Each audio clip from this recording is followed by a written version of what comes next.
Hello everyone, good morning. I hope वो YouTube का glitch ठीक हो गया है and you all are seeing this video in the morning only, है ना। तो वाईटीपी ग्लिच आने की वजह से हमें थोड़ा सा इसको पोस्टपोन करना पड़ा।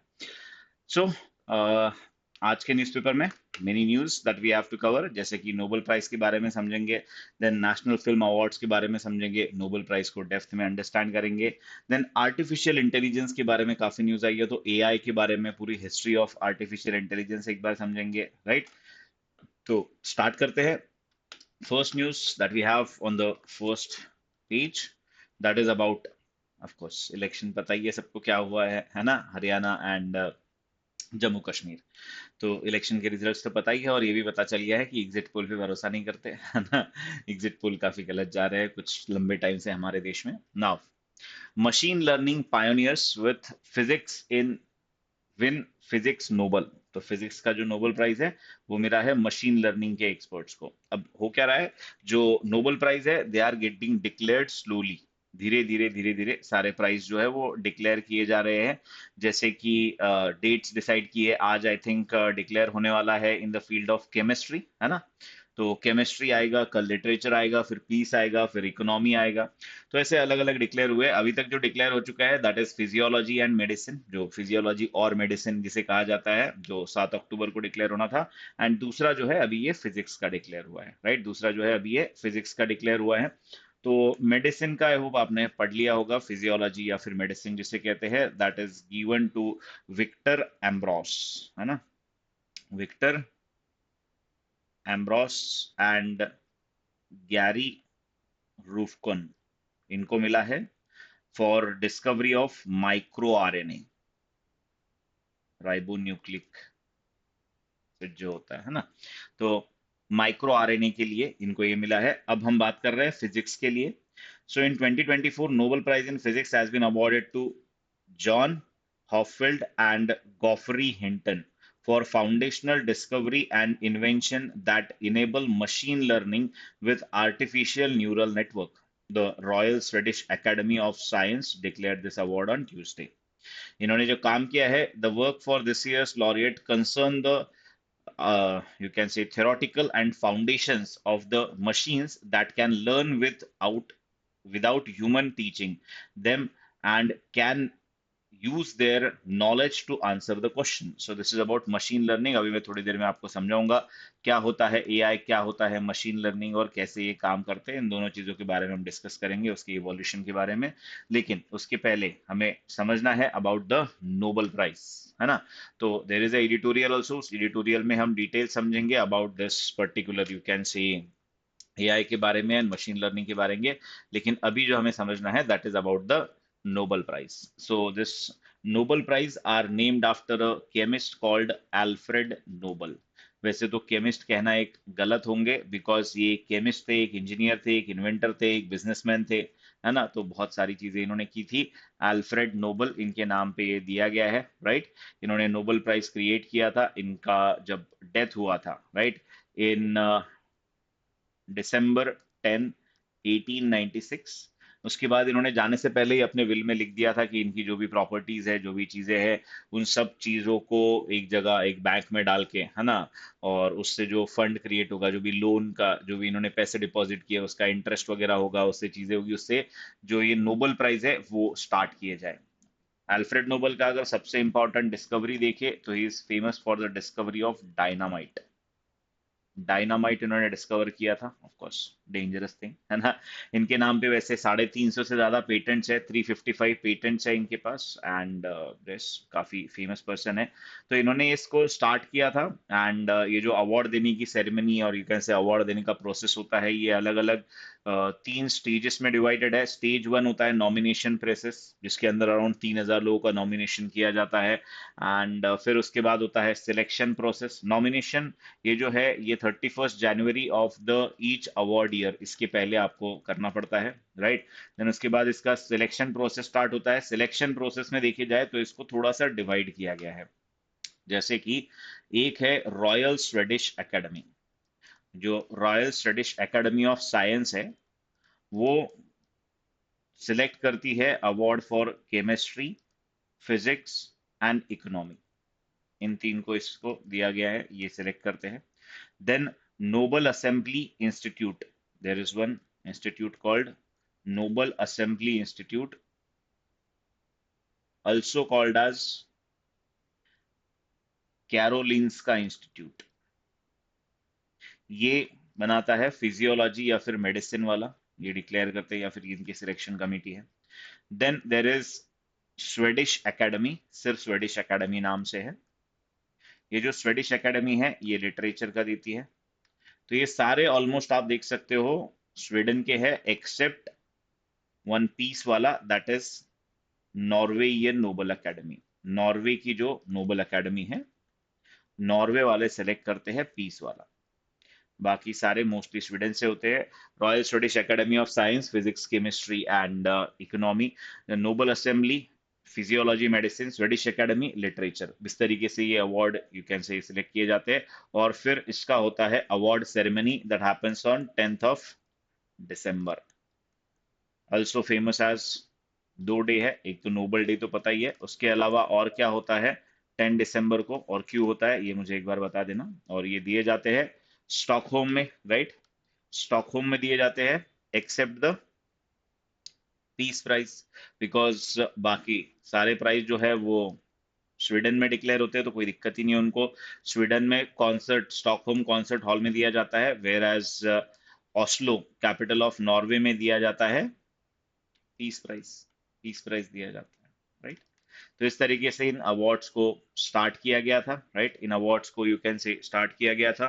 Famous people like Albert Einstein हो या मैरी क्यूरी हो या लुइस पॉलिंग हो, ये सब कभी ना कभी अपने लाइफ में नोबेल प्राइज जीत चुके हैं, राइट। दलाई लामा हो, तो राइट, तो women are also there. Women भी 1901 से लेके 2023 तक अगर कंसिडर किया जाए तो 61 वुमेन अभी तक नोबेल प्राइज ले चुकी है, राइट। नोबेल प्राइज मिल चुका है 61 वुमेन को। तो ऐसा नहीं है कि नोबेल प्राइज में वुमेन का पार्टिसिपेशन नहीं है, women participation is also there in the Nobel prize. तो ये है कुछ background about the Nobel prize, कुछ चीजें जो आपको नोबेल के बारे में पता होनी चाहिए। ऑफ कोर्स इस बार के अवार्ड एंड ये जो फिजिक्स वाला मिला है, तो ये फिजिक्स में जो मिला है अवार्ड, इस अवार्ड या इस टेक्नोलॉजी के बारे में हम पढ़ेंगे when we will study about this in the editorial section. Let's come to the side article that we have, that is about the PSLV C-37 rocket. इसका जो बॉडी है that re enters in the earth atmosphere. PSLV C-37 is one of the very important rockets that was launched by ISRO। बहुत important है because इसने एक record बनाया था, world record बनाया था इसरो ने। अब होता क्या है कि जब ये रॉकेट जाता है तो रॉकेट, जैसे PSLV है पोलर सैटेलाइट लॉन्च व्हीकल, ये 4 स्टेज का होता है, पहली सॉलिड, फिर लिक्विड, फिर सॉलिड, फिर लिक्विड, इस तरीके से ये रॉकेट चलता है, राइट। इस तरीके से ये रॉकेट चलता है। अब जब ये रॉकेट चलता है तो जब मान लो पहली स्टेज खत्म हो गई, जब फर्स्ट स्टेज खत्म हुई, उसके बाद इसको डिटैच किया जाता है। कभी आपने लॉन्च देखा होगा तो लॉन्च में आपने देखा होगा ना, एक पर्सन होते हैं जो माइक पे कंटिन्यूअसली इसरो में बात करते रहते हैं, फर्स्ट स्टेज सक्सेसफुल, फिर बोलते हैं first stage removed, second stage successful, third stage started. तो इस तरीके से अलग अलग स्टेज जो होती है, जैसे फर्स्ट स्टेज कंप्लीट होने के बाद इसको रॉकेट से हटा दिया जाता है, फिर सेकंड होने के बाद इसको हटा दिया जाता है, फिर थर्ड होने के बाद इसको हटा दिया जाता है, फिर फोर्थ होने के बाद इसको भी हटा दिया जाता है, से एक एक स्टेज को हटाया जाता है। अब इसको हटाया जाता है तो इसका जो कचरा है, ये सब जो कचरा है जो इससे डिटैच हो जाता है, ये कचरा क्या होता है, अर्थ के अराउंड घूमता रहता है। अब ये जो फर्स्ट स्टेज का है या सेकंड स्टेज का है, मोस्टली फर्स्ट स्टेज का तो मान लो गिर जाता है तुरंत ही समंदर के अंदर, बिकॉज वो अर्थ के, हमारा जो ग्रेविटेशनल पुल का एरिया है उसके बाहर तक नहीं जा पाता। लेकिन कई बार सेकंड स्टेज जो होता है वो चला जाता है अर्थ के एटमॉस्फेयर के बाहर, लेकिन वो इतना भी दूर नहीं होता कि वो हमेशा तक वहीं रहे, because there is a gravitational pull of earth. तो पहले मान लो, ये मान लो होगा 500 किलोमीटर पे, फिर कुछ दिनों में आता है 400 पे, फिर आता है ये 300 पे, और जैसे ही वो अर्थ के ग्रेविटेशनल पुल के एरिया में आ जाएगा तो वैसे ही वो क्या होगा, सीधा फॉल करेगा, गिरेगा सीधा। अब ये इंश्योर करना कि भाई ये सही जगह पे गिरे, कोई दिक्कत ना हो, है ना। और गिर रहा भी है तो सही जगह पे गिरना चाहिए, और अगर वहां पे कुछ है तो पहले उनको वार्न होना चाहिए, कोई दिक्कत नहीं आनी चाहिए, ये सब चीजें इंश्योर करना बहुत ज्यादा जरूरी है। और यही हुआ अभी PSLV C-37 के साथ। इसका जो एक आई थिंक सेकेंड स्टेज का कुछ मॉड्यूल था वो गिरने वाला था। ऑफ कोर्स इस पे नजर रखी जाती है, पूरा ध्यान दिया जाता है कि वो खाली जगह पे ही गिरे, कुछ ऐसी दिक्कत ना हो, इतना कैलकुलेशन इसरो करके ही चीजों को भेजती है। लेकिन अब ये जो PSLV C-37 था, ये इंपॉर्टेंट था बिकॉज इसने एक साथ लॉन्च किए थे 104 satellite. That was the highest world record, right. 104 satellite एक साथ लेके गया था ये। एंड उसका अभी डेब्री जो है, या उसका जो मॉड्यूल है, वो गिरा है, इसलिए ये इंपॉर्टेंट है। तो ISRO has said that the upper stage of the PSLV C-37 mission reentered the earth's atmosphere on Sunday. फरवरी 2017 को इसको लॉन्च किया गया था, जिसका मेन लोड वाज कार्टोसैट 2। ये सबसे बड़ा सैटेलाइट था कार्टोसैट इसके अंदर, अलोंग विथ अनदर 103 सैटेलाइट को passenger, namely INS-1A, 1B, Al Farabi, whatever names are there. इसमें सबसे ज्यादा थे USA के पियास 88। तो ये फ्लिप 3P सैटेलाइट्स थे, 88 सैटेलाइट्स थे इसके अंदर USA के, राइट। लेमुर सैटेलाइट्स, तो ऐसे बहुत सारे सैटेलाइट, टोटल 103 सैटेलाइट ये लेके गया था, प्लस इसका main load Cartosat, that is 104।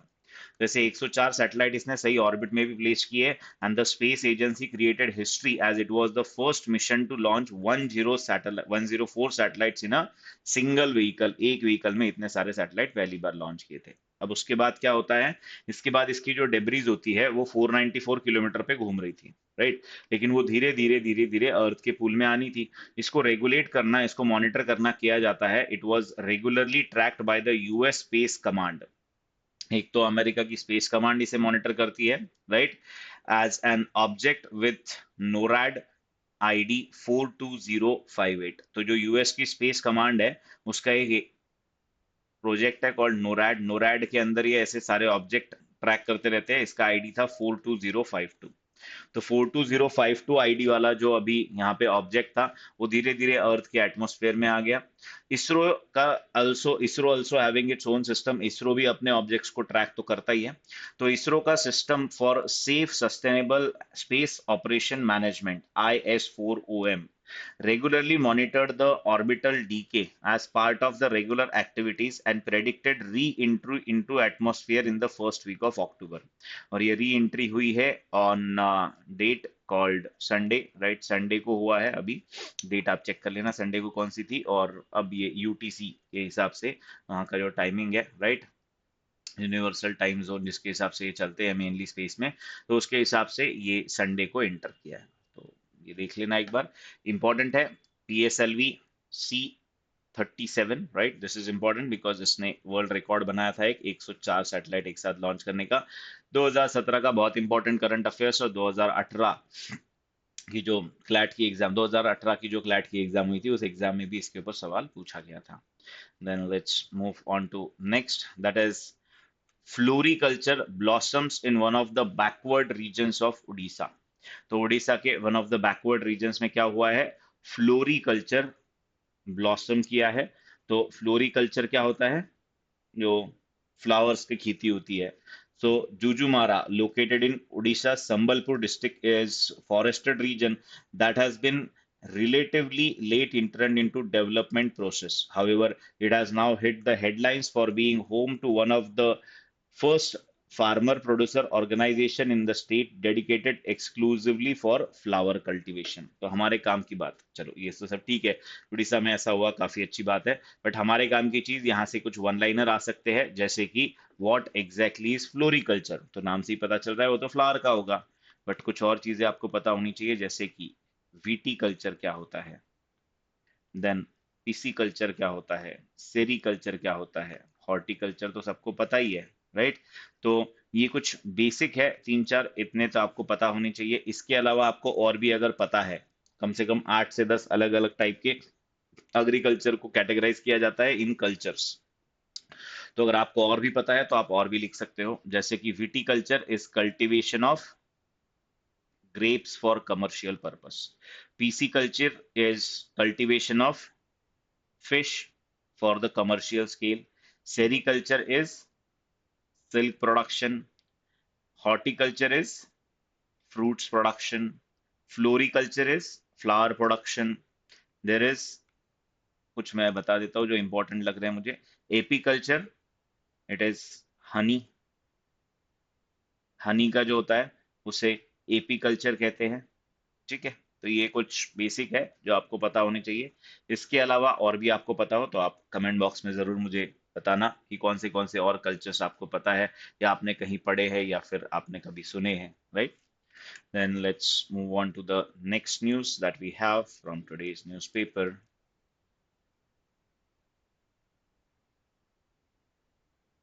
Election भरा पड़ा है ना, हरियाणा और जम्मू कश्मीर। सही है, जो भी है। Mindfulness summit scheduled for October 17th 18th। Only one liner, कोई डेप्थ में न्यूज नहीं है, ये वन लाइनर है, लेकिन आपके एग्जाम में सैंपल पेपर में देख लिया आपने, वन लाइनर भी आते हैं। तो मैं हमेशा से बताता रहा हूँ कि वन लाइनर आ सकते हैं, तो इसको एक बार देख लेना। The third edition of annual mindfulness summit will be held in Mumbai on October 17-18। तो तीसरा एडिशन हो रहा है माइंडफुलनेस समिट का, and this is organised by mindfulness science centre led by global mindfulness expert Manish Bahl. ठीक है, तो बस आपको इतना याद रखना है। Then next is at film awards Murmu calls for women led development. तो यहाँ पे बात हो रही है about the national film festival, national film awards जो होते हैं उसके बारे में। Of course IIFA, film fair, ये सब तो आपने देखे होंगे, लेकिन रियल अवार्ड्स जो होते हैं, है ना, जो रियल हमारे देश की तरफ से गवर्नमेंट के अवार्ड्स जो होते हैं, जो अलग अलग मूवीज को दिए जाते हैं, उसके बारे में समझेंगे। Droupadi Murmu on Tuesday gave away 17th National Film Awards to the winners in various categories. Veteran actor, this is the most important award, ये सबसे इंपॉर्टेंट होता है, लाइफ टाइम अचीवमेंट अवार्ड। ठीक है, इसे दादा साहेब फाल्के अवार्ड से भी नामा जाना जाना जाता है। तो मिथुन चक्रवर्ती जी को मिला है Dada Saheb Phalke lifetime achievement award for the year 2022। तो ये 70th अवार्ड है, दिए गए 2024 में है, लेकिन ये कौन से ईयर के लिए? 2022 के लिए, 2022 के लिए, 2023 के लिए नहीं है, ये 2022 के अवार्ड्स अभी दिए गए हैं। Speaking on the occasion, Ms. Murmu said only 15 of the 85 awardees were women. तो इन्होंने कहा कि वुमेन का इसमें पार्टिसिपेशन बढ़ाना चाहिए, राइट? वुमेन का पार्टिसिपेशन इसमें बढ़ाना है, इन सब चीजों के बारे में इन्होंने बात की। अब अगर बात करें तो हो सकता है 2022 की पिक्चर है, आपको एक साल पुरानी पिक्चर ही याद रहती होगी, तो ये इतनी पुरानी, प्लस इसमें बहुत सारी रीजनल मूवीज होती है जिनको ही मेनली अवार्ड मिलता है, बॉलीवुड का पार्टिसिपेशन बहुत ही कम होता है इसके अंदर। The best feature film went to Attam, the play, Malayalam film directed by Anand Ekarshi. Best non-feature film, आईना मिरर डायरेक्टेड बाय सिद्धांत सरीन। तो मैं बाकी आपको बता देता हूँ, यहाँ पे कोई फेमस अवार्ड अगर मिले तो एक तो अट्टम आपको याद रखना है, that is best feature film, right? Then Aattam is Anand Ekarshi का है, आनंद एकार्शी इनको मिला है, and this is Malayalam, right? Then second is non-feature film Aina Mirror. This is सिद्धांत सरीन का डायरेक्टेड था ये, Siddhant Sareen. Then best popular film जो मिला है वोलसम इंटरनेट इंटरटेनमेंट वाला, that is Kantara, no need to remember. Best actor in leading role, ये आपको याद रखना है, this is given to Rishab Shetty for Kantara, Rishab Shetty for Kantara, Kantara जो भी आप बोलना चाहो, कंतारा मूवी के लिए अच्छी थी, देखी थी मैंने तो। Best actress, it is given to Nithya Menen for movie Thiruchitrambalam, है ना, अजीब से नाम है, no need to remember the spelling, but याद रखना नित्या मेनन को मिला है। देन बाकी आपको उतना याद नहीं रखो तो चलेगा, supporting actor, supporting actress, right, इतना not that important. Lifetime achievement award is another important award, that is given to Mithun Chakraborty, right? Mithun Chakraborty को मिला है, ये सारे 2022 के अवार्ड्स हैं। देन उसके बाद अगर हम बात करते हैं बेसिक चीज about the national film festival या फिर ये नेशनल फिल्म अवार्ड्स जो होते हैं, not festival, national film awards, ये started in the year 1954 along with the International Film Festival of India and the Indian Panorama। तो इंडिया का जो नेशनल फिल्म फेस्टिवल है वो जनरली गोवा में होता है, जनरली गोवा में होता है। ये स्टार्ट किया गया है 1973 से, राइट? और ये अवार्ड्स तो स्टार्ट हो गए 1954 से। एंड राइट, इसमें अलग अलग 6 कैटेगरी होती है, इस कैटेगरी में feature film, non feature film, best writing on cinema, तो ये सारी चीजें होती है। पिक्चर को अवार्ड देने के लिए movie must be produced in India, right? Produced in India होनी चाहिए, तो इस तरीके से होता है। And this film should be certified by the CBFC, central board for film certification. CBFC के बारे में एक बार हमने डिटेल्स पढ़े थे। फिर इसके बाद इसके अंदर जो मैं आपको बता रहा था, सबसे इंपॉर्टेंट अवार्ड इज दादा साहेब फाल्के, राइट। दादा साहेब फाल्के अवार्ड होता है, ये होता है लाइफ टाइम अचीवमेंट का अवार्ड। ये होता है लाइफ टाइम अचीवमेंट का अवार्ड। ये जो पर्सन है ये फेमस थे for producing first Indian film, पहली इंडियन फिल्म राजा हरिश्चंद्र इन्होंने बनाई थी।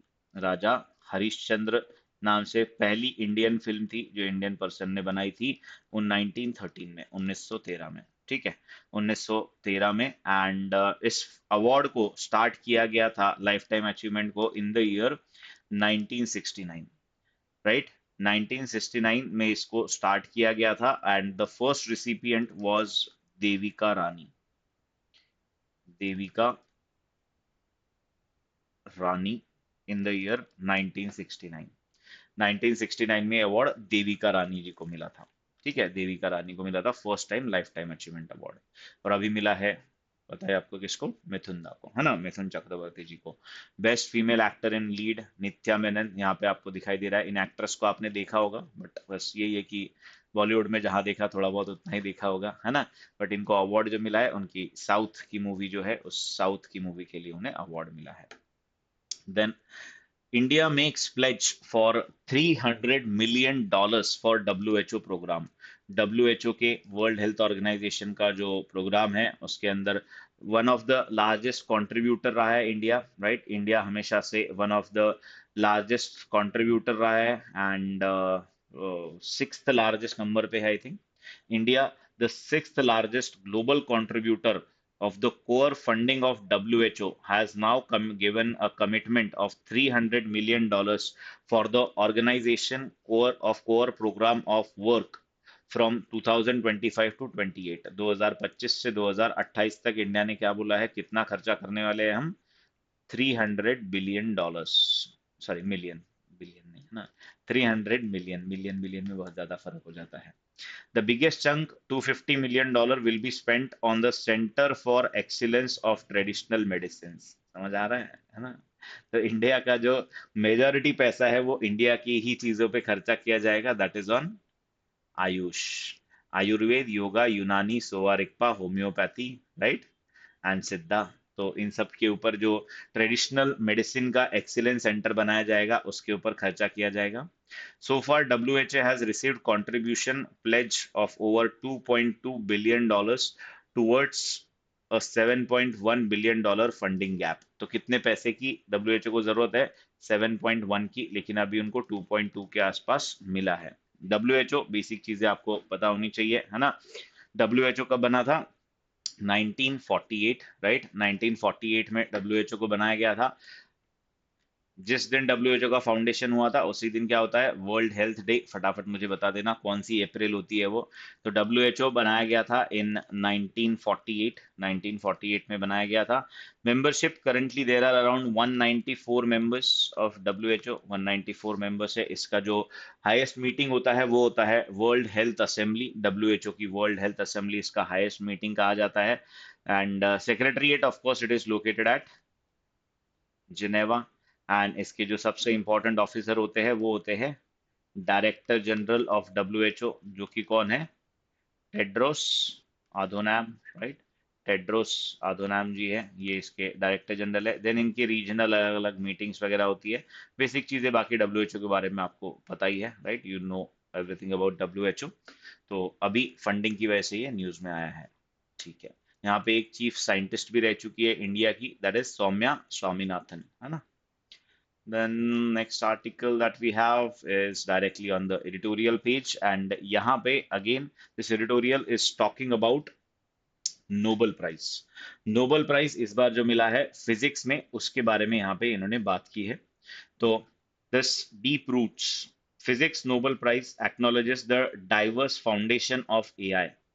For an idea whose time has come, look no further than AI neural network and machine learning, the 2024 Nobel Prize seems to suggest for the foundational discoveries and invention that enable machine learning with AI network। तो अब होता क्या है, what exactly is AI, कैसे discovery हुआ AI का, या फिर ये टर्म या फिर ये चीजें आई कहाँ से है, इनके बारे में थोड़ा सा हम समझने की कोशिश करेंगे। So let's go on to the history of artificial intelligence, right. History of AI के ऊपर अपन थोड़ा सा डिस्कस कर लेते हैं, कैसे ये स्टार्ट हुआ, क्या है क्या नहीं। तो ऐसा कहा जाता है इस फील्ड का नॉलेज 1950s में पहली बार आया था। अब पहले मैं समझा देता हूँ कि एआई होता क्या है, आर्टिफिशियल इंटेलिजेंस। तो हमारा दिमाग काम कैसे करता है, हमारे दिमाग में बने हुए हैं न्यूरल नेटवर्क, और इस न्यूरल नेटवर्क के थ्रू इंसान सोचता है, फिर वो नेटवर्क जो इंसान के दिमाग का न्यूरल नेटवर्क है, वो आपको हेल्प करता है in taking the right decision, वो आपको हेल्प करता है सही डिसीजन लेने में। तो जैसे हमारे दिमाग का न्यूरल नेटवर्क है, वैसे मशीन के साथ, जो कंप्यूटर आपने चलाया, इनके साथ हमेशा से एक प्रॉब्लम रही है कि ये सोच नहीं सकते थे, राइट। इंसान की मेन चीज क्या है, इंसान सोच सकता है, कंप्यूटर सोच नहीं सकता। और इंसान सोच कैसे सकता है, इंसान सोच इसलिए सकता है बिकॉज हमारे दिमाग में क्या बना हुआ है, हमारे दिमाग में बना हुआ है न्यूरल नेटवर्क। अब हमारे दिमाग का जो न्यूरल नेटवर्क है वो हमें किस चीज में हेल्प करता है, वो हमें अंडरस्टैंड करने में हेल्प करता है कि क्या सही है और क्या गलत है। अब जिसका न्यूरल नेटवर्क जैसा काम करेगा वैसी चीजें उनको सही गलत लगती है। तो हमारे दिमाग का ये न्यूरल नेटवर्क को आप कुछ इनपुट देते हो, तो इनपुट को हमारा न्यूरल नेटवर्क एनालाइज करता है और उसके हिसाब से सोच समझ के एक आउटपुट देता है, एक रिएक्शन देता है, करेक्ट। अब कंप्यूटर्स के साथ या कोई भी मशीन्स के साथ हमेशा से प्रॉब्लम क्या है, इनको आपने एक फिक्स इनपुट दे दिया है और उसका एक फिक्स आउटपुट दे दिया है। आप जो इनपुट उनको बार बार देते रहोगे, राइट, सेम इनपुट अगर दोगे तो वो सेम आउटपुट बार बार देता रहेगा। कंप्यूटर खुद से चीजें सीख नहीं सकता। इंसान, आप, मैं, हम सब क्या करते हैं, हम चीजें सीखते हैं, हम चीजें सीखते हैं, आप भी चीजें सीखते हो। तो हम सीखते किस वजह से, बिकॉज हमारे दिमाग में बना हुआ है न्यूरल नेटवर्क। इस नेटवर्क के थ्रू हम सोचते भी है और इस हमारे दिमाग के अंदर फिर चीजें स्टोर भी होती है, हमारे दिमाग में फिर चीजें स्टोर भी होती है कि भाई ये हुआ तो ऐसा करना है, वो हुआ तो ऐसा करना है, पिछली बार ये गलती हुई थी, अगली बार ये गलती नहीं करनी है ना, समझते हो ना आप आपके, है ना, कि भाई गलत इंसान चूज हो गया था, अब सही इंसान करना है, या फिर जो भी है। तो ये जो गलती से आप सीखते हो, ये कंप्यूटर गलती से सीखता नहीं है। जब तक उसके दिमाग में न्यूरल नेटवर्क नहीं आएगा, जब तक वो चीजें समझेगा नहीं कि ये गलत है ये सही है, ये सीखेगा नहीं। अगर ये टेक्नोलॉजी हम कंप्यूटर के दिमाग में या फिर किसी भी मशीन के दिमाग में डाल दें कि मशीन लर्न कर सकता है, मशीन क्या कर सकता है, मशीन कैन लर्न, और मशीन जब लर्न करेगा और उसके थ्रू डिसीजन लेगा, तो वो क्या करेगा, इंटेलिजेंस का यूज करेगा। लेकिन ये इंटेलिजेंस कैसा है, ये आर्टिफिशियल इंटेलिजेंस है। ये इंसान ने दिया गया इंटेलिजेंस है, वो खुद से इंटेलिजेंट नहीं है। इंसान ही है जो खुद से इंटेलिजेंट होते हैं, शायद आप भी हो, है ना। तो ये जो मशीन लर्निंग है, तो इस मशीन लर्निंग में क्या किया जाता है, एक मशीन होती है, इस मशीन के अंदर न्यूरल नेटवर्क क्रिएट किए जाते हैं, हमारे दिमाग में जैसे, इंसान के, जानवर के दिमाग के जैसे इसके दिमाग में, इसके अंदर न्यूरल नेटवर्क बनाए जाते हैं, और उसको कुछ इनपुट दिए जाते हैं, और फिर वो अलग अलग आउटपुट देती है। जब तक वो हमें ऑप्टिमम आउटपुट चाहिए वो आउटपुट नहीं देती, तब तक उसको सेम इनपुट दिए जाते हैं। उसे ये नहीं बताया जाता कि आउटपुट क्या देना है, उसको बस ये बताया जाता है कि अच्छा ये इनपुट को ये आउटपुट आ गया, अब हम सेटिस्फाइड है, ये आउटपुट अपने आप ये मशीन फिर याद रखने लगती है। और इस चीज से क्या करती है, अलग अलग इनपुट लेती है, अलग अलग आउटपुट देती है, धीरे धीरे सारे आउटपुट याद होना स्टार्ट हो जाते हैं। एंड इवेंचुअली क्या होता है, फिर इवेंचुअली ये मशीन खुद से चीजें सीखना और खुद से डिसीजन लेना समझ जाती है कि कब क्या करना चाहिए, कैसे करना चाहिए। और जब ये सीख जाती है, तो आप किसी मशीन को जब ये सब चीजें सिखाते हो तो उसे क्या कहते हैं, मशीन लर्निंग। आपने क्या किया, मशीन को सिखाया। एंड जब ये हो जाता है और उसका एक, मान लो, जीपीटी बन जाता है। चैट जीपीटी क्या करता है, चैट जीपीटी एक मशीन है, उस मशीन को बहुत सारे इनपुट देके, आउटपुट देके सिखाया गया। उसके अलावा भी चैट जीपीटी हर दिन नई नई चीजें सीखता है, और उस वजह से वो एक एआई बन जाता है, आर्टिफिशियल इंटेलिजेंस का एक सिस्टम बन जाता है। जैसे कि आपके घर में एलेक्सा है, या आपके फोन में सीरी है, या जो भी है, वो भी क्या है, वो भी एक मशीन लर्निंग का प्लेटफॉर्म है, वो भी एक एआई है। वो क्या करता है, चीजें सीखता है। जैसे कि आप अगर ये सोचो कि आज के 10 साल पहले, आप 8 साल पहले, 5 साल पहले तो मान लो एलेक्सा आई गई थी। आज के 5 साल पहले एलेक्सा को आप अगर हेलो बोलते, वो अलेक्सा कैसे रिप्लाई करती है और आज की डेट में अलेक्सा कैसे रिप्लाई करती है, अलेक्सा के रिस्पॉन्स में क्या चेंजेस आए, ये अगर आप देखोगे तो आपको समझेगा कि मशीन लर्न कैसे कर रही है, सीख कैसे रही है। अब वो हिंदी, इंग्लिश, मराठी, जिस भी लैंग्वेज में बात करना चाहते हो उस लैंग्वेज में बात कर लेती है, उस लैंग्वेज में आपको इंटरेस्टिंग से रिप्लाई देती है, जैसे इंसान ह्यूमर करते हैं वैसे वो ह्यूमर करते हैं आपके साथ। तो ये सब क्या है, this is nothing but machine learning, right. और इसका यूज करके जो चीजें बनाई जाती है वो काम करती है एआई की तरह, आर्टिफिशियल इंटेलिजेंस की तरह। अब हम समझते हैं कि इसका इवोल्यूशन कैसे हुआ। अब ये तो बहुत आगे की बात है, न्यूरल नेटवर्क, इसका ऐसा किया जा सकता है, दिस इज डुएबल, ऐसा हो सकता है। ऐसा पहली बार कहा गया था इन 1950s कि ऐसा कुछ हो सकता है, we can make the machines learn, और अपन ऐसा कर सकते हैं, मशीन को अपन सिखा सकते हैं, ऐसा प्रपोज किया गया था by Alan Turing in the Turing test. Alan Turing ने एक ट्यूरिंग टेस्ट की थी। एलन ट्यूरिंग बहुत famous person, right. Alan Turing ने एक टेस्ट किया था और इस ट्यूरिंग टेस्ट में इन्होंने कहा था कि मशीन को हम सिखा सकते हैं, मशीन इंटेलिजेंस दे सकती है।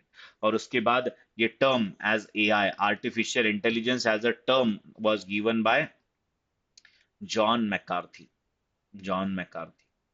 तो ये दो चीजें याद रखना, आपकी एग्जाम में अगर पूछता है कि किसने एआई टर्म दिया है, who gave the term artificial intelligence, तो answer should be John McCarthy. लेकिन अगर ये सवाल पूछा गया है कि मशीन लर्निंग हो सकती है ऐसा पहले कितनी बार, या मशीन इंटेलिजेंस हो सकता है ऐसा पहले बार किसने कहा था, तो पर्सन इज एलन ट्यूरिंग, इन्होंने ये कहा था। देन 1960 60s और 70s में दुनिया के पहले सिंबॉलिक एआई सिस्टम आए थे। सिंबॉलिक का मतलब है kind of prototype, right, real नहीं, प्रोटोटाइप। जैसे कि इसका एग्जांपल है डेंड्रल। डेंड्रल नाम का एक मशीन आया था जो केमिकल एनालिसिस करता था, ये केमिकल का एनालिसिस करता था खुद से। दूसरा मशीन आया था माइसिन, जो मेडिकल डायग्नोसिस करता था, ये मेडिकल डायग्नोसिस करता था। फिर 1980s में हम इवेंचुअली शिफ्ट हुए टुवर्ड्स मशीन लर्निंग। 2000 के आसपास चीजें कंसोलिडेट हुई और 2010, राइट, 21st सेंचुरी में जैसे जैसे हम आए वैसे वैसे हम बड़े बड़े डीप लर्निंग, मशीन लर्निंग, इन सब चीजों को स्टार्ट किया। एंड आज की डेट में हम ओपन एआई का बनाया हुआ नेचुरल लैंग्वेज प्रोसेस जिसका नाम है चैट जीपीटी जैसी चीजों का हम यूज करना स्टार्ट कर चुके हैं, राइट। चैट जीपीटी जैसी चीजों का हम अब यूज करना सीख चुके हैं। तो इस तरीके से धीरे धीरे धीरे धीरे इन सब चीजों का इवोल्यूशन हुआ था। एंड इसमें ये जो मशीन लर्निंग है, राइट, मशीन लर्निंग की जब हम बात करते हैं तो ये मशीन लर्निंग के ऊपर ही काम किया गया था बाय इस बार के फिजिक्स के नोबेल लॉरिएट्स। अब आपको पता है आर्टिफिशियल न्यूरल नेटवर्क क्या होता है, ये सारी चीजें तो आप ये आर्टिकल अब समझ पाओगे। So, for an idea whose time has come, look no further than artificial neural network and machine learning. The 2024 Nobel Physics के winners ये suggest करते हैं, John J. Hoffield and Geoffrey Hinton have been honored for the foundational discovery and invention that enable machine learning with artificial neural network। तो artificial neural network बना के उसके through machine अपने आप कैसे सीख सकती है, ये बताया इन दोनों ने। The foundation of artificial neural network are rooted in various branches of science, including statistical physics, neurobiology, cognitive physics, psychology. Artificial intelligence has become a household term today by drawing on such a disparate insights. 1982 में हॉफील्ड, a towering figure in biological physics, introduced artificial neural network called Hopfield network. इन्होंने Hopfield network भी दिया था 1982 में, जिसके through धीरे धीरे ये सारी चीजें हुई है। आगे इतना कुछ खास है नहीं इसमें, इसी के बारे में पूरे डिटेल्स दे रखे हैं, उतने आपको जानने की जरूरत है नहीं। So this was about this editorial, right. हमने पूरा एआई के बारे में भी समझा कि एआई कैसे आया, क्या हुआ, क्या एग्जैक्टली exactly होता है आर्टिफिशियल इंटेलिजेंस, कैसे ये काम करता है, क्या होते हैं न्यूरल नेटवर्क, राइट, क्या होते हैं न्यूरल नेटवर्क, ये सारी चीजें हमने समझी। हमारे देश की first institute to launch BTech, bachelor of technology in AI, is IIT Hyderabad. IIT Hyderabad, ये एक याद रख लेना, ठीक है। आईआईटी हैदराबाद ने हमारे देश में पहली बार आर्टिफिशियल इंटेलिजेंस में बीटेक की डिग्री ऑफर करी है। नाउ ये जो जो साइड आर्टिकल है, ये दोनों आर्टिकल आप रीड करना है तो रीड कर सकते हो, बिकॉज इसमें नया कुछ है नहीं, सारी चीजें वही है जो आप ऑलरेडी पढ़ चुके हो।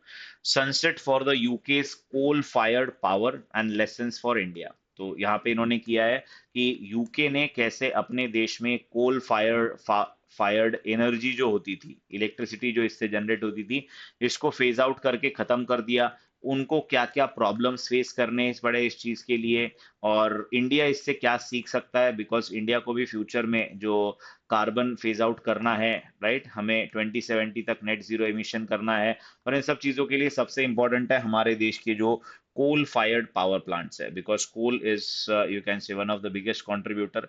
तो इंडिया ने जो कमिटमेंट किए हैं क्लाइमेट चेंज के अंदर, जो हमारा कह सकते हो पंचामृत है, उन पंचामृत में हमने वन ऑफ द चीज बोली है कि हम जल्दी ही 50% इलेक्ट्रिसिटी रिन्यूएबल एनर्जी से लेके आएंगे। तो कोल फायर्ड से हमें दूर भी जाना पड़ेगा।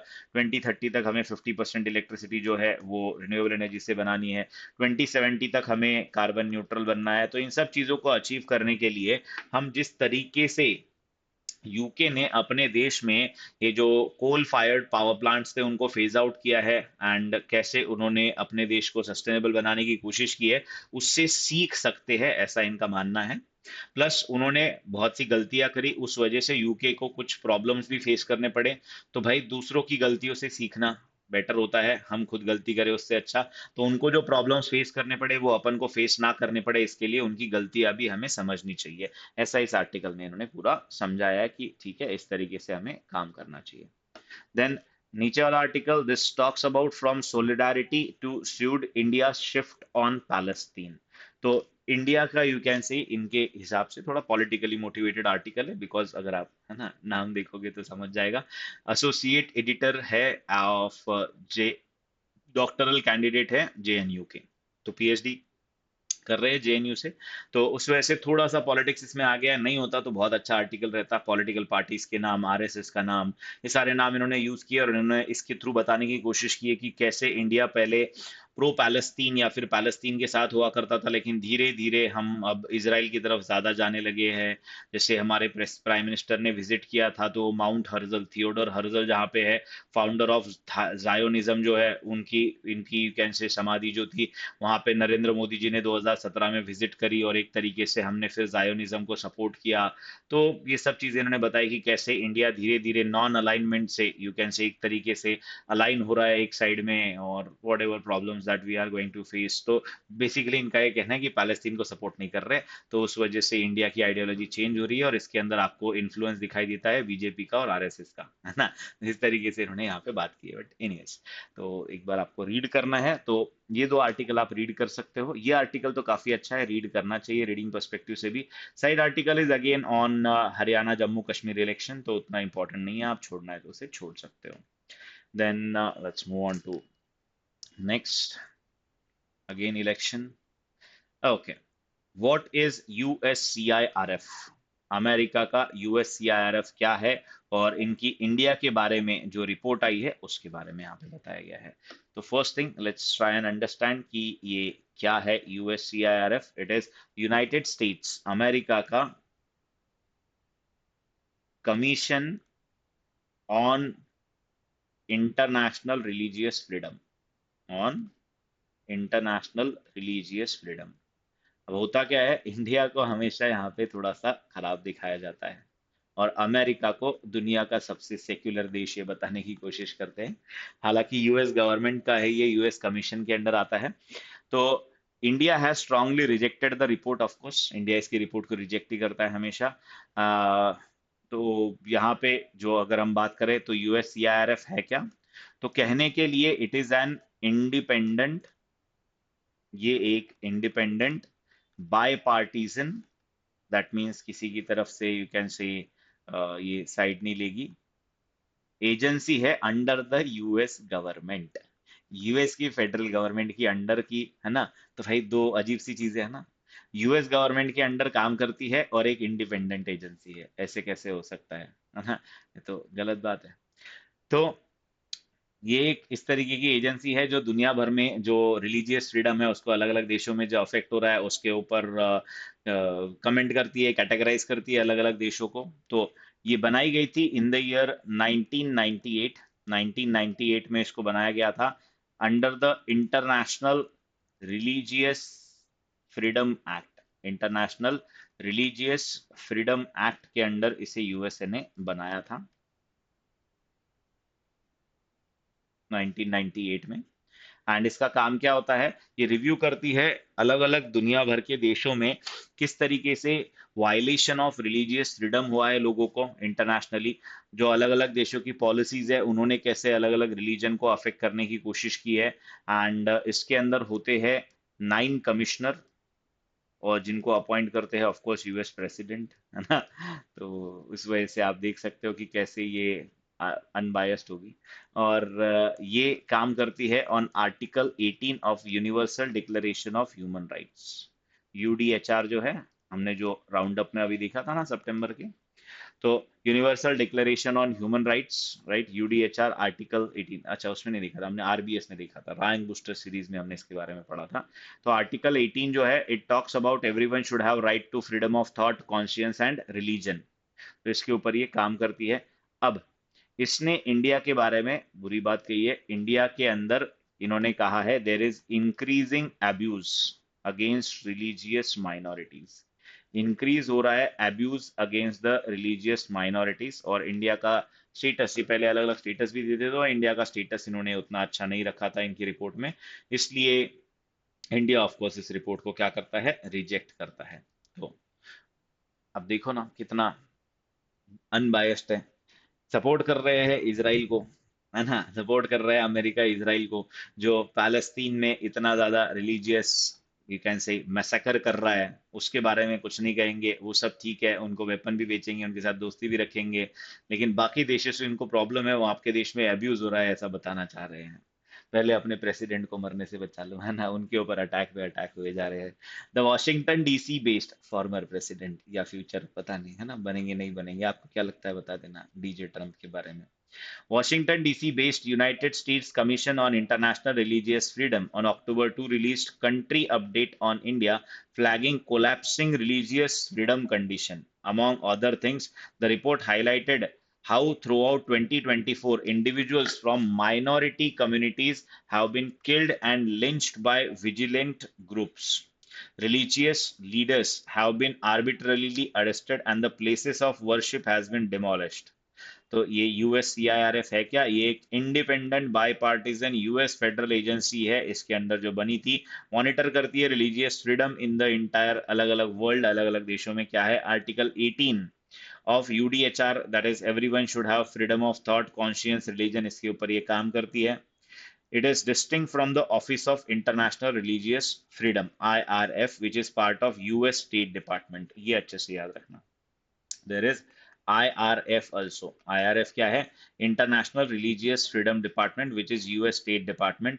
IRF also रिलीज करता है report on religious freedom, while USCIRF जो है ये report could have been bearing on country's image. IRF stance are more consequential than bilateral relation.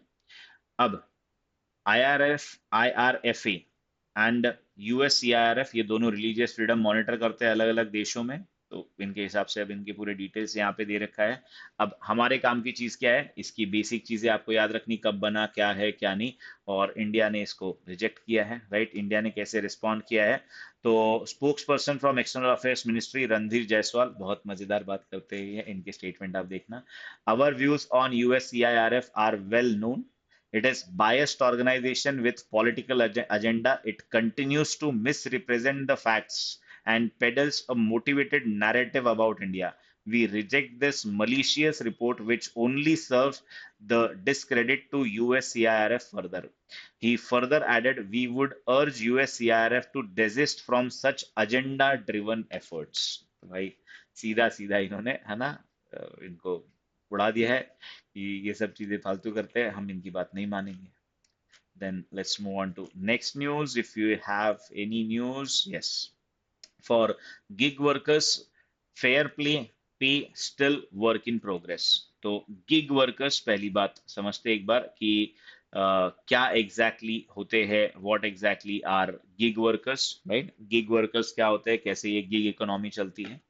तो यहाँ पे आप देख सकते हो स्विगी के डिलीवरी बॉय का आपको फोटो दिखाई दे रहा है। तो firstly let's try and understand gig workers. और लास्ट ईयर काफी न्यूज में था बिकॉज हमारे देश में अलग अलग स्टेट में कुछ प्रोविजन आई थी। Rajasthan was the first state जिन्होंने गिग वर्कर्स के बारे में कुछ इवन यू कैन से कुछ फैसिलिटीज के बारे में उनको बिल दिया था, एक एक्ट के थ्रू उनको कुछ स्टेटस देने की बात की थी। तो फर्स्टली गिग इकोनॉमी होती क्या है?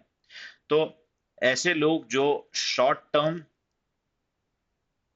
फ्रीलांस या फिर कॉन्ट्रैक्ट पे काम करते हैं, उन्हें कहा जाता है गिग इकोनॉमी। इसे कहा जाता है गिग इकोनॉमी या गिग वर्कर इन्हें कहा जाता है। जैसे कि हमारे स्विगी, जोमेटो, जेप्टो, है ना, इंस्टामार्ट, ब्लिंकिट, जो भी है, इन सब के जो डिलीवरी पर्सन्स है। अब पहले ये गिग इकोनॉमी या गिग वर्कर किन्हें कहा जाता था? जो आर्टिस्ट वगैरह होते थे, जो परफॉर्म करते थे, ऑफ कोर्स उनको थोड़ा ठीक ठाक पैसा मिलता था, लेकिन वो क्या करते थे, वो भी शॉर्ट टर्म कॉन्ट्रेक्चुअल काम होता था उनका। अब लेकिन अचानक से गिग इकोनॉमी में काम करने वाले लोगों का नंबर काफी ज्यादा बढ़ चुका है।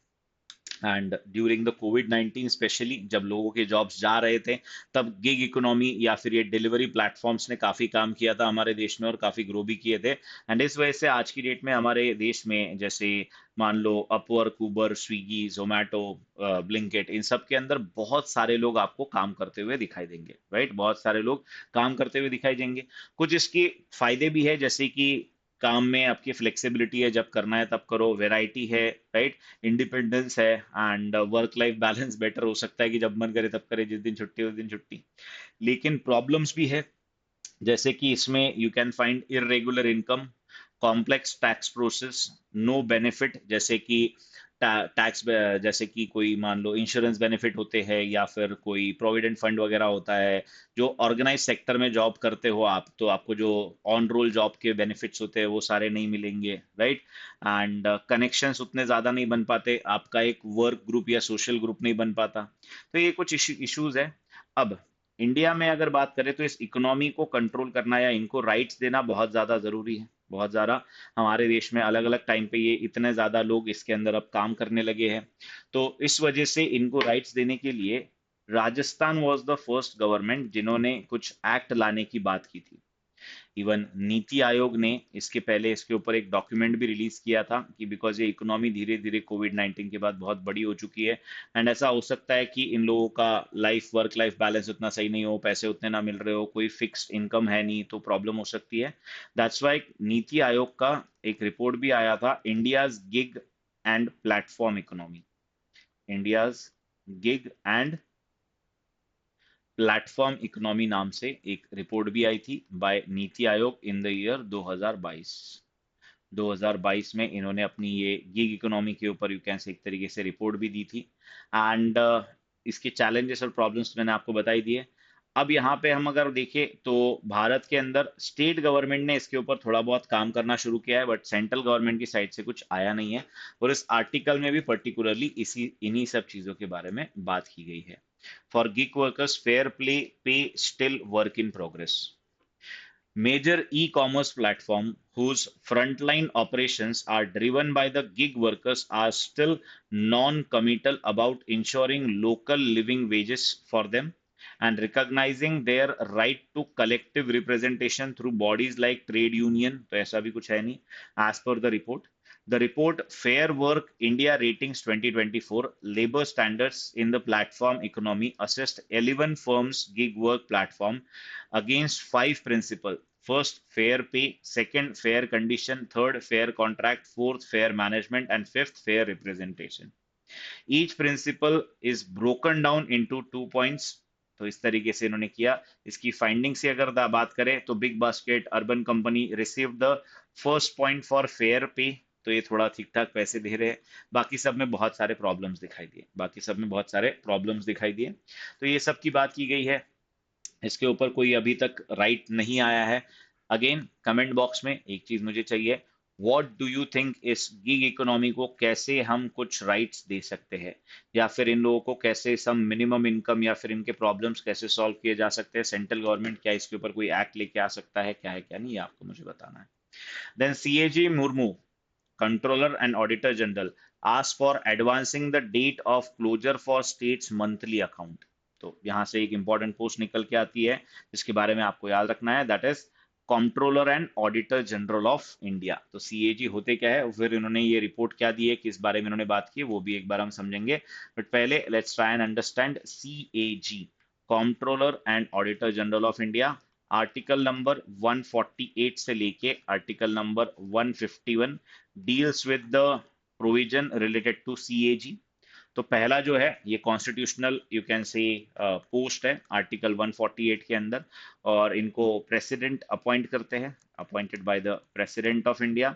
और इनका जो काम होता है, राइट, इनका जो काम होता है that is mainly auditing the different different accounts of the central government as well as state government.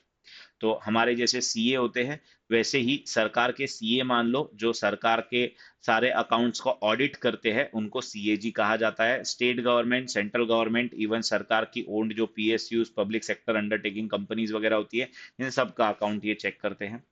इनका जो टेन्योर होता है दैट इज 6 years और 65 years, which ever is earlier, ये इनका टेन्योर होता है, राइट, ये इनका टेन्योर होता है। एंड इनको अगर यू कैन से ऑफिस से हटाना है तो इनको रेजिग्नेशन अपना देना पड़ता है to the president of India. और अगर इनको रिमूव करना है, अगर इनको रिमूव करना है तो सेम प्रोसेस जो सुप्रीम कोर्ट के जज को हटाने के लिए यूज की जाती है, तो सुप्रीम कोर्ट के जज का स्टेटस इनको दिया गया है हमारे देश में, तो उस तरीके से इनको हटाया जा सकता है।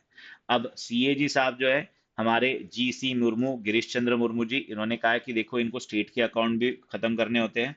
तो सीएजी ने रिकमेंड किया है all the stakeholders to work in tandem to advance the date of finalizing monthly accounts in states by 10th of the succeeding month instead of 25। तो अभी क्या होता है, जैसे मान लो अभी सितंबर मंथ खत्म हुआ, तो सितंबर मंथ के अलग अलग स्टेट के सारे अकाउंट्स अभी 25 अक्टूबर तक क्लोज किए जाते हैं।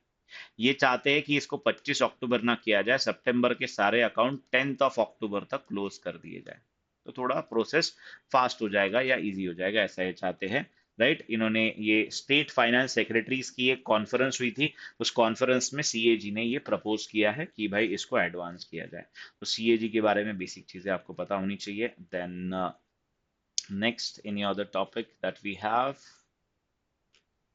नो एज सच कोई न्यूज दिखाई तो नहीं दे रही है। Russia and China conduct joint naval patrol in Pacific ocean.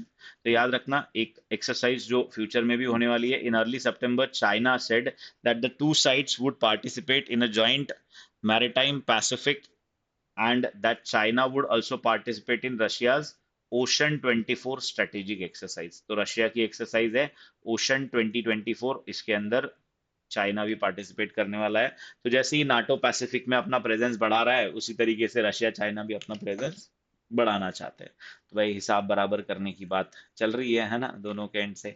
बाकी इंडिया की टीम का आज श्रीलंका के साथ मैच है, देखते हैं, अच्छे नेट रन रेट के साथ हमें खत्म करना पड़ेगा, बिकॉज पहला मैच हम हार गए थे न्यूजीलैंड के खिलाफ। उस वजह से अगर इंडिया आगे पहुंचना चाहता है ICC T20 women's world cup के अंदर, तो हमें नेट रन रेट अच्छा रख के इनको हराना पड़ेगा। बाकी इंडिया का बांग्लादेश वाला भी मैच है आज T20 का, वो भी देखते हैं कैसे चलता है। Right. So I think this was it for today's session. Thank you so much. Take care, stay safe, bye bye, and comment box में बताना जरूर जो जो क्वेश्चन मैंने पूछे उनके आंसर्स। Thank you.